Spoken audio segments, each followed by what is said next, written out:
தனியா என்ன பண்றா? ஏ துர்கா, என்னாச்சு உனக்கு? ஏன் இப்படி தனியா அழுத்திட்டு இருக்க?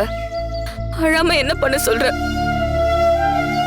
ஏன்னா நான் அனுபவிக்கிற கஷ்டம் இப்ப புதுசா வந்த மாயாவும் என் மனச நோகடிக்கிற மாதிரி நடந்துக்கிறா. என்ன சுத்தி என்ன நடக்குதுன்னு எனக்கு தெரியல. முதல்ல என்ன நடந்ததுன்னு சொல்லு. மாயா, அப்படியே அசையாம இரு. உன் கண்ணில் விழுந்த தூசிய நான் அப்படியே எடுத்துடுறேன்.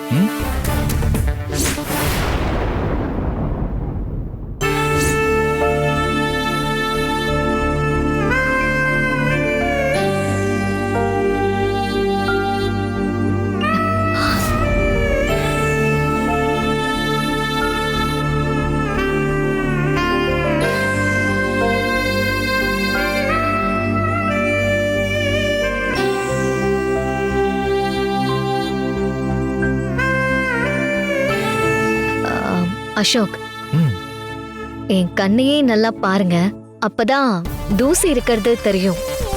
கண்ணை உத்து பார்த்து தான் தூசி எடுக்கிறதுக்கு ட்ரை பண்ணிட்டு இருக்கேன். ஒரு நிமிஷம் அப்படியே இரு. அப்படியே இரு.